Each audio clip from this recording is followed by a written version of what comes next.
অনেকেরই হাতেই তেলের পোয়া পিঠাটা হয় না, কিন্তু আজকে আমি যেভাবে করলাম এইভাবে করবেন। একদম নতুন রাঁধুনি যে কখনো করে নাই এবং যার হাতে কখনো পিঠা হয় নাই সেও তৈরি করতে পারবেন একদম ফুটবলের মতন এরকম ফুলকো ফুলকো পোয়া পিঠা। চলুন তাহলে দেখা যাক। সুপ্রিয় দর্শক, আসসালামু আলাইকুম, সবাইকে ওয়েলকাম।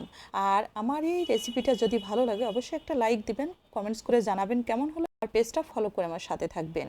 এইখানে আমি 2 কাপ ভাতের চাল নিয়েছি। আমরা যে ভাতের যে চালটা খাই না, আমি নাজির শাল কাটারি ভোগ খাই, এই চালটা নিয়েছি। আপনারা যে কোনো ধরনের ভাতের চাল দিয়ে কিন্তু পোয়া পিঠাটা বানাতে পারবেন। ভালো করে ধুয়ে ভিজিয়ে রেখেছিলাম পানি দিয়ে 3-4 ঘন্টা। পানিটা ঝরিয়ে এখন এটাকে ব্লেন্ডারে দিয়ে দিলাম, পেস্ট করে নিব। আপনারা চাইলে কিন্তু পাটায়ও বেটে নিতে পারেন। মেজারমেন্ট কাপের 1 কাপ পানি নিয়েছি, 2 স্টেপে পানিটা দিয়ে 4 থেকে 5 মিনিট ধরে দেখেন একদম মিহি স্মুথ, একদম পেস্টের মতো হয়ে গেছে স্মুথ। এরকম একটা ব্যাটার তৈরি করে নিয়েছি, ঘন ব্যাটার। নামিয়ে নিলাম। কুসুম কুসুম গরম পানিতে ব্লেন্ডার জগটা ধুয়ে সামান্য একটু পানি দিয়ে দেখেন আঠালো একটা ডো হয়েছে, একটু গুলিয়ে নিয়ে দিয়ে দিলাম 1 কাপ আটা, আর দিয়ে দিলাম মেজারমেন্ট কাপের 1.25 কাপ চিনি, আর দিয়েছি 4 টেবিল চামচ গুড়। এখানে গুড়টা দিয়েছি জাস্ট একটু ফ্লেভারের জন্য। আপনারা চাইলে সম্পূর্ণটা গুড় দিয়েও করতে পারেন, চিনি দিয়েও করতে পারেন।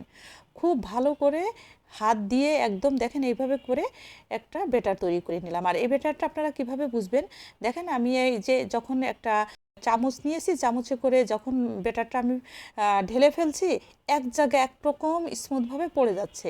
এরকম যখন হবে আপনারা বুঝবেন। দেখেন আমি কিন্তু বারবার করে দেখিয়ে দিলাম যে মানে যখন ব্যাটারটা আমি ফেলাচ্ছি এক জায়গা পড়ার সাথে ডুবে যাচ্ছে, ব্যাটারটা ছড়া যাচ্ছে না। হ্যাঁ, এরকম ব্যাটার তৈরি করে নেবেন। যে ঘন যে পেস্টটা করেছেন ওইটার পরবর্তীতে পানিটা অবশ্যই যতটুকু গরম হয় এতটুকু, মানে হাতে গরম হয় এরকম গরম পানি দিয়ে ব্যাটারটা গুলিয়ে নিতে হবে। তেল গরম করে রেখেছিলাম, একে একে সবগুলা পিঠা দিলাম। দেখেন একদম দেওয়ার সাথে ফুটবলের মতো ফুলে উঠছে। দেখছেন কতটা সহজ। আমি কিন্তু এখানে চালের গুঁড়া ব্যবহার করিনি। চালের গুঁড়া লাগবে কেন? চালের গুঁড়া অনেক সময় হয় না, আমার ঘরে গতকাল বৃষ্টি হচ্ছিল, তা মনে যাচ্ছে যে পিঠা তৈরি করি, বাচ্চারা খেতে চেয়েছে।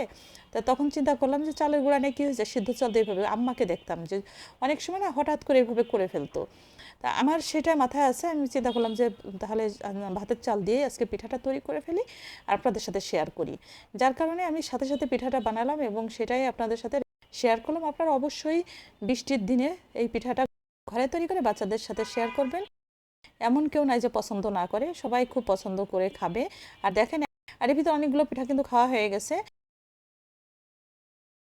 আর বাকিগুলো নিয়ে আসলাম। আর একটা পিঠা একটু ভেঙে দেখিয়ে দিই। ভিতরে দেখছেন অনেক পিঠা আছে যে একদম ভিতরে আটার দলার মতো এরকম দলা দলা হয়ে থাকে, এটা কিন্তু আমার কাছে একদম বাজে লাগে। একদম পিঠা কি সুন্দর স্মুথ সফট হয়ে গেছে, আর ভিতরে নাড়ি ভুড়ির মতো মানে আটার দলার মতো কোনো কিছু নাই, একদম পারফেক্ট হয়েছে। অবশ্যই এই টিপসগুলো ফলো করে আপনিও এইভাবে করে পিঠাটা বানিয়ে নিতে পারেন। সিদ্ধ চাল দিয়ে, যে কোনো ধরনের চাল দিয়ে অবশ্যই করবেন। আর একটা লাইক দিতে ভুলবেন না, কমেন্টস করবেন কেমন হলো আমার পিঠাটা জানাবেন। অবশ্যই তৈরি করে খাবেন, যার জন্য শেয়ার করে রেখে দিবেন আপনার টাইম লাইনে। আর পেজটা ফলো করে সাথে থাকবেন। সবাই ভালো থাকবেন, সাথে থাকবেন। সবাইকে অসংখ্য ধন্যবাদ সাথে থেকে দেখার জন্য। আল্লাহ হাফেজ।